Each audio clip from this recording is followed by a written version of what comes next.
یہ جو بھائی نے کہا کہ بینک کے حوالے سے، تو اسلامک بینک کے حوالے سے تو علماء کرام کے باقاعدہ ایڈوائزر موجود ہوتے ہیں، فتوے موجود ہیں، تو وہاں پر تھوڑا سا فارمیٹ چینج ہوتا ہے، اس لیے جائز ہے۔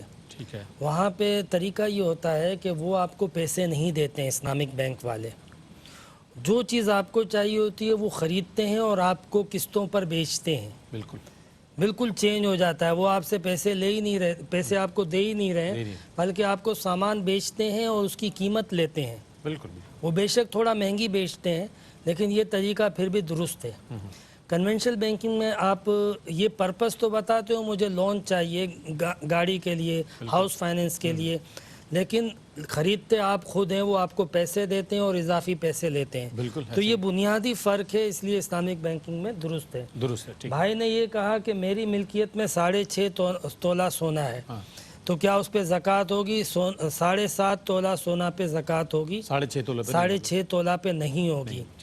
دوسرا انہوں نے یہ کہا کہ میری وائف کے پاس ان کی ملکیت میں 10 تولہ ہے، تو ظاہر سی بات ہے اس پہ زکوٰۃ ہوگی، اور زکوٰۃ جو بھی فائنینشیل جو مینیجر ہوتا ہے، گھر کا جو سربراہ ہوتا ہے، وہ شوہر ہوتا ہے، تو وہ دے، بیوی کی اجازت سے اگر دینا چاہے تو دے سکتا ہے، اس میں کوئی حرج نہیں۔ اچھا، یکمشت کے لیے بھی کہا انہوں نے۔ ایک سوال انہوں نے اضافی طور پہ یہ کہا کہ جو بھی واجبات ہیں، ڈیوز ہیں ہم پر زکوٰۃ کی مد میں، تو یکمشت دینا ضروری ہے یا ہم تھوڑا تھوڑا ماہانہ کر کے دے دیں؟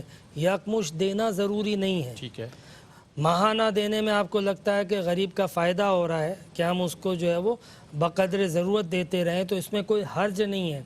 لیکن ظاہر سی بات ہے ایک چیز آپ کے اوپر ڈیو ہو گئی ہے، تو افضل تو یہی ہے کہ مومن جو ہے نا وہ اپنے واجبات لکھ لیتا ہے کہ مجھ پر یہ فرض ہیں، یہ ذمہ داریاں، لائبلٹیز ہیں، بلکہ وصیت نامہ بھی مومن جو ہے وہ سونے سے پہلے اپنے پاس لکھ کے سوتا ہے، رکھ کے سوتا ہے کہ کل کلا کو خدا نہ خواستہ اگر میری آنکھ نہ کھلی تو کم سے کم میری وصیت، میری جو ہدایت ہے اس پہ عمل ہو جائے۔ یہ میں اس لیے کہہ رہا ہوں کہ آپ کے پاس آج زکوٰۃ ڈیو ہوئی ہے، آپ سال بھر میں اس کو ادا کریں گے، اس کی اجازت ہے، مگر سال بھر انسان کے پاس وقت کتنا ہے یہ نہیں پتا، تو لکھ لینا افضل ہوتا ہے۔ باقی دینے میں کوئی حرج نہیں ہے، آپ تھوڑی تھوڑی کر کے دیں گے تو گناہگار نہیں ہوں گے، وہ بھی ادا کرنا کہلائے گی۔